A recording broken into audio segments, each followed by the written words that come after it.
प्यारे बच्चों, good morning. एक बार फिर से आप सभी लोगों के बीच अपने तीसरे लेक्चर के साथ। पिछले लेक्चर में आप सभी लोगों ने पढ़ा था कि हम कैसे दो चरों वाले रैखिक समीकरण युग्म का केस फर्स्ट, जिसमें दो रेखाएं एक दूसरे को प्रतिच्छेद करती हैं, का ज्यामितीय रूप से निरूपण करते हैं। तो हम लोगों ने देखा था कि केस फर्स्ट में दो रेखाएं जो हमें एक तल पर दी हुई थी एक दूसरे को प्रतिच्छेद कर रही थी और हमें एक प्रतिच्छेदी बिंदु क्यों मिल रहा था। आज के इस लेक्चर में हम लोग अपने केस 2 के बारे में पढ़ेंगे। केस 2 था हमारे पास जब एक तल में आप लोगों के पास दो रेखाएं दी हुई हैं या दो समीकरणें दी हुई हैं और दोनों रेखाएं एक दूसरे को प्रतिच्छेद नहीं करती हैं। तो इस कंडीशन में हमने पढ़ा था कि अर्थात वे दोनों रेखाएं क्या होंगी, एक दूसरे के समांतर होंगी। तो इस केस को हम लोग फिर से एक उदाहरण के द्वारा समझते हैं। हमारे पास एक उदाहरण दिया हुआ है, दो रेल पटरियाँ जिन्हें हम लोगों ने समीकरण x धन 2y ऋण 4 बराबर 0 और 2x धन 4y ऋण 12 बराबर 0 से निरूपित किया है।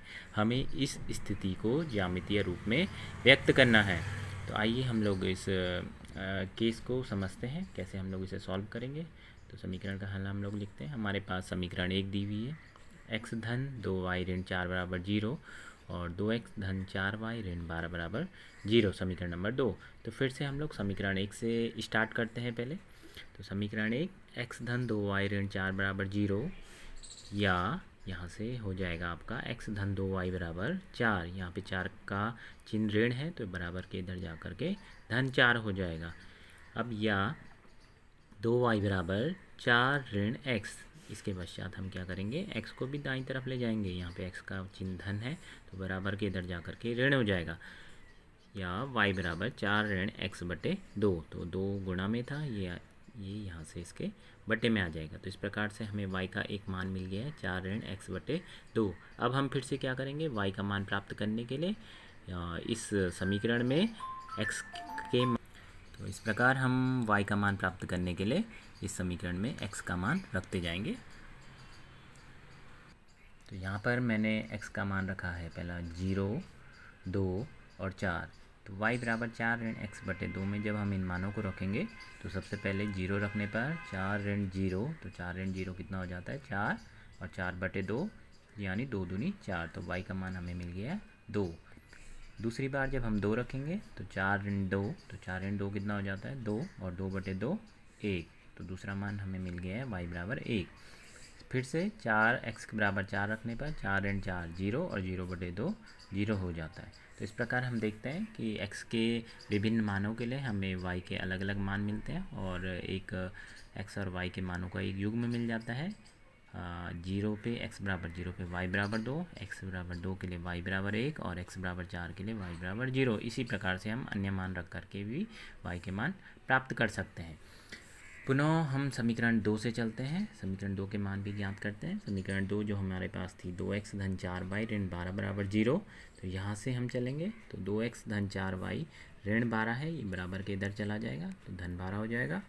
या 4y बराबर 12 और ये 2x जो कि यहाँ पे धन में है ये बराबर के इधर जा कर के ऋण में हो जाएगा, तो 12 ऋण 2x, या y बराबर 12 ऋण 2x बटे 4। तो इस प्रकार से हमें y के रूप में समीकरण का मान मिल चुका है।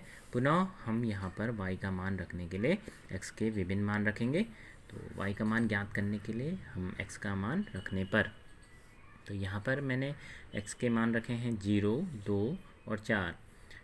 तो y बराबर 12 ऋण 2x बटे 4 में जब हम इन मानों को रखते हैं तो x बराबर 0 रखने पर 2 गुणा 0, तो 0 हो जाएगा, तो 12 ऋण 0 12 और 12 बटे 4 यानी कि 3, 3 चौको 12, तो हमें y बराबर 3 मिल गया है। पुनः हम x बराबर 2 रखें तो x की जगह 2 रखने पर 2 दूनी 4 और 12 माइनस 4 8, 8 बटे 4 यानी कि 4 दूनी 8, तो y बराबर हमें 2 मिल गया है। पुनः x बराबर 4 रखने पर 2 चौको 8 और 12 माइनस 8 4 हो जाता है, 4 बटे 4 यानी कि 1। तो इस प्रकार हमें y का मान मिल गया है 1। तो x के विभिन्न मान 0, 2 और 4 के लिए हमें y के मान मिले हैं 3, 2 और 1। तो इनसे हमारे पास पुनः x और y के मानों का एक युग्म मिल गया है। x बराबर 0 के लिए y बराबर 3, x बराबर 2 के लिए y बराबर 2, x बराबर 4 के लिए y बराबर 1। तो इन मानों को अब हम एक टेबुलेशन कर देते हैं, टेबल में रख लेते हैं ताकि आपको मान देखने में सुविधा हो। तो समीकरण 1 हमारे पास दी हुई थी x धन 2 y ऋण 4 बराबर 0, और समीकरण का दूसरा मान था हमारे पास 2x धन 4 y ऋण 12 बराबर 0। समीकरण 1 के लिए जो हमें मान मिले हैं 0 2 2 1 4 0, और समीकरण 2 के लिए हमें मान मिले हैं 0 3 2 2 और 4 1। तो आइए हम पुनः इन मानों से एक इनका ग्राफिकल रूप देखते हैं कि किस प्रकार से हमें इसका ग्राफीय रूप मिलेगा। तो पहले हम लोग समीकरण 1 के मानों को निरूपित करेंगे। तो समीकरण 1 के लिए हमें मान मिले थे 0 2। तो समीकरण 1 के मानों को हम निरूपित करेंगे। तो पहला मान हमारे पास 0 और 2, तो x बराबर 0 और y बराबर 2। तो इसका जब हम आक्षेपण निरूपित करेंगे तो 0 और 2 हमें यहाँ पर मिल जाएगा। तो इसे हम P बिंदु से दिखा देते हैं, P जो कि यहाँ पे निरूपित करेगा 0 और 2 को। दूसरा मान है हमारे पास x बराबर 2 के लिए y बराबर 1। तो x एक्सिस पे हम लोग देखते हैं, x एक्सिस पे 2 और y एक्सिस पे यहाँ पे 1। तो 2 को हम ऊपर की तरफ बढ़ाते हैं और y बराबर 1 को हम आगे की तरफ बढ़ाते हैं। तो यहाँ पे आपको एक बिंदु मिल जाता है Q। यहाँ पर Q निरूपित कर रहा है 2 और 1 को। तीसरा मान है हमारे पास 4 और 0, x बराबर 4 एंड y बराबर 0।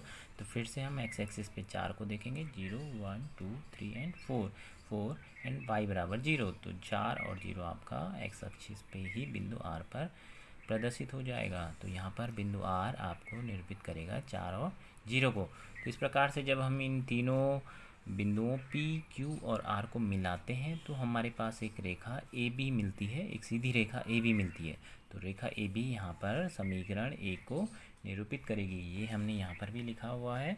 तो रेखा AB x धन 2 y ऋण 4 बराबर 0 को निरूपित कर रही है। पुनः हम समीकरण 2 को निरूपित करते हैं। समीकरण 2 थी हमारे पास 2x धन 4 y ऋण 12 बराबर 0, और इसके हमें मान मिले हैं। पहला मान x बराबर 0 के लिए y बराबर 3।